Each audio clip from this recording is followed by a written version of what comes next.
Dan here, D Speed Shop, Tack Dogs.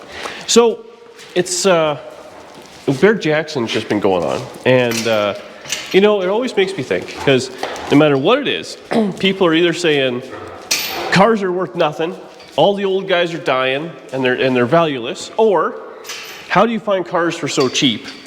And it's like, I really cut this up when I was working on it.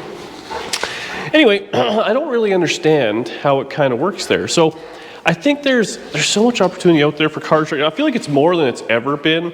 People always ask where I find these cars. I know I've addressed this video a few different times, but they are just everywhere. Now, if you have in your head you want a 68 GTO and orange with all this and that and whatever, then yes, it becomes a little harder to find your exact dream car, I guess, maybe. But if you're just kind of searching, it's amazing what you find. I was looking for a Tri-5 truck there for a long time, but I'm not a big 56 guy, but there you go. And I'm not a green guy, but here you go.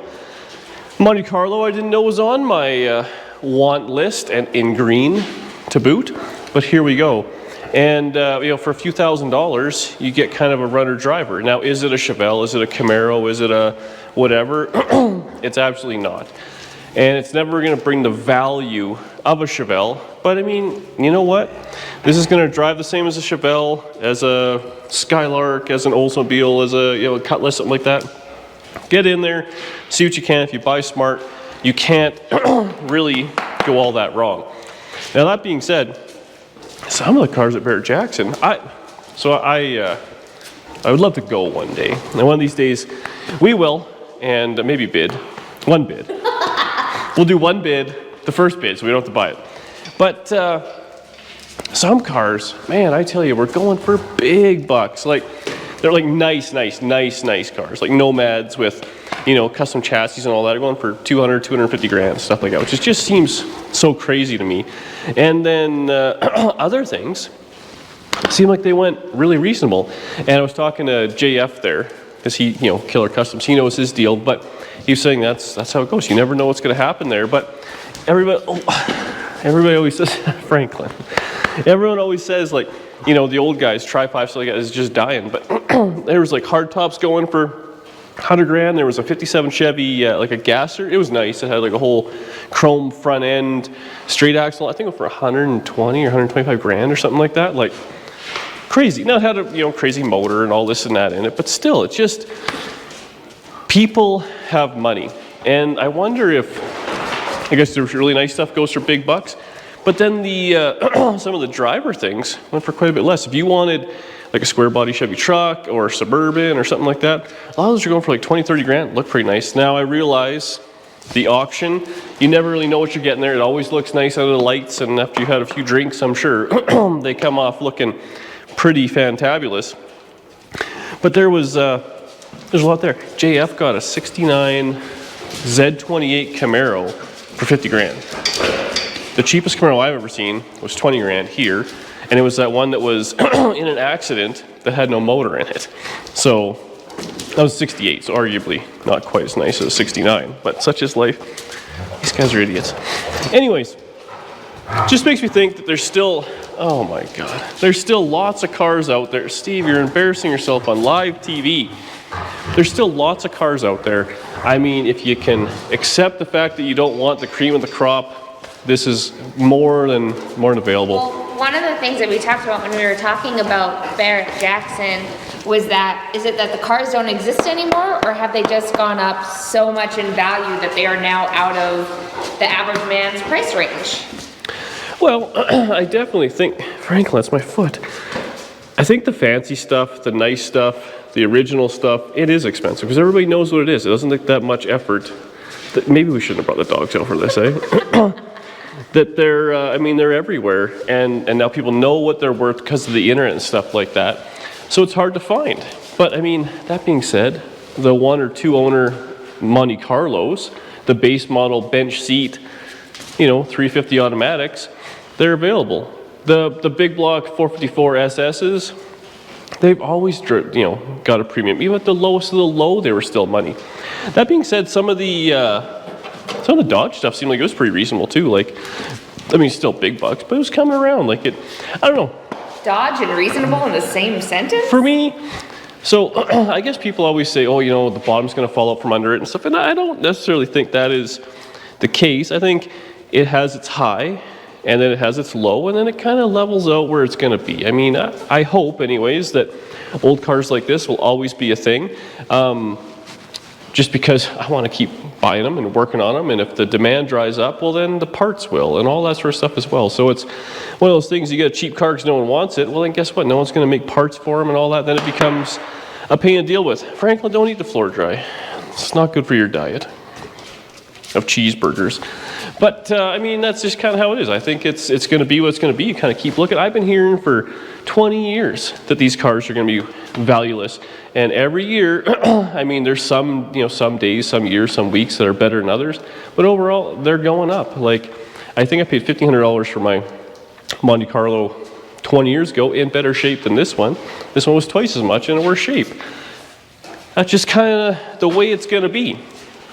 But anyways, that's that. So I thought Barrett Jackson was kind of top of mind. Everyone's been commenting, oh, do you see this? Do you see that? I mentioned another video, but there was, at the Barrett there was a 55, I think, Chevy on a hoist that had fallen over and stuff. And it's one of those things, everybody has sent me that link, and I appreciate it. And hopefully you sent it to me because you care and want me to be safe, not just you want to see a Tri-5 Chevy get destroyed. But, you know, we're out in the garage, and me and Danny, like, we screw around, and we kind of, you know, I don't want to say do dangerous things, but it's like a calculated risk. When we had the box up in the air, I don't know if that video's been out yet, depending on how this comes out, but, or if you have a motor up and it's kind of sketchy, I always think it's sketchy, but if you're not under it, it can't affect you, right? This thing, if it's up, we're never under what's going up and down, and it's only when it's on the locks and it's good, that's when you get under it, right? So you kind of have those things. Now, I believe that lift fell over because it was on, what I've heard, I don't know if it's true, fell through the asphalt. Maybe there's something different there, I don't really know. But be aware of it. I'm confident in this. It is what it is. The other thing, this lift is designed to be moved. Yes, this lift is designed to be moved. Everyone always... And everything, they've taken a lot of that into account. Physics-wise, yeah. No, I trust old Brad from Wildfire there, so it's overbuilt for what it's for, and it's fine. I mean, you know, it's one of those things. I think you pay a few more dollars for a lift out of the US of A might get you a little further ahead than the China cheap ones, but such is life. So anyways, that had me thinking. That was going on, and then I watched a video. Oh, I forget the guy's name. Nitro Redneck or something like that. Maybe Danny could put a little clip in right here.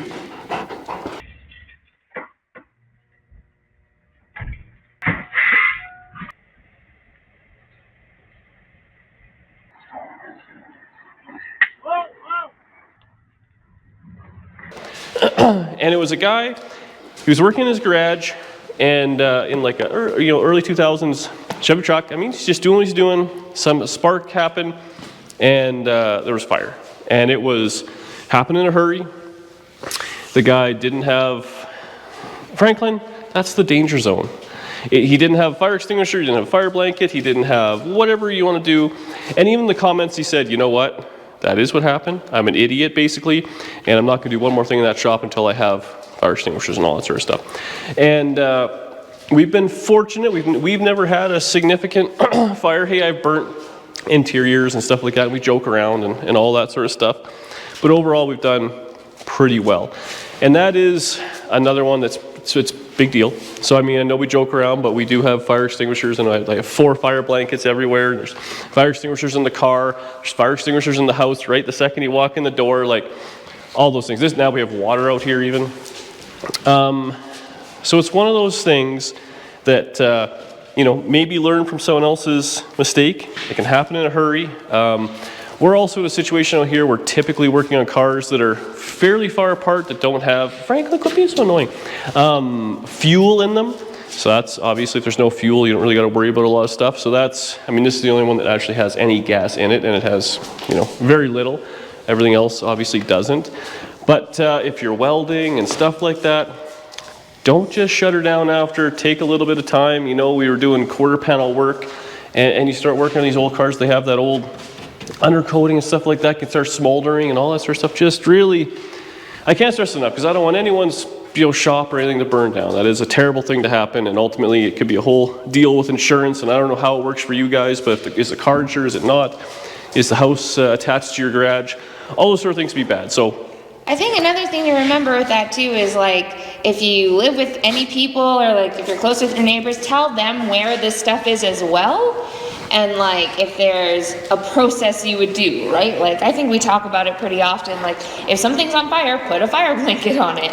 yeah, I And, mean, like, like just fire kind of blanket, have a stuff like plan that. so I you mean, if can the car's on fire, get it out of the shop any which way you can. I mean, I know we joke around, but like we have all that sort of stuff. At the end of the day, we have a tow truck that I can rip this thing off the lift and I'll drag it outside and burn the ditch if that's what you have to do, right? Who cares? You tear half the door off. You just have to kind of make it happen. So just be aware of those things. I know we all kind of joke about it and stuff kind of goes sideways, and it can, if it doesn't go bad, it's funny, but when it does go bad, it's very, very not funny, and you can really lose a whole bunch of stuff in a hurry. So get out there, Amazon has everything you need, go get a fire extinguisher on sale or whatever it may be.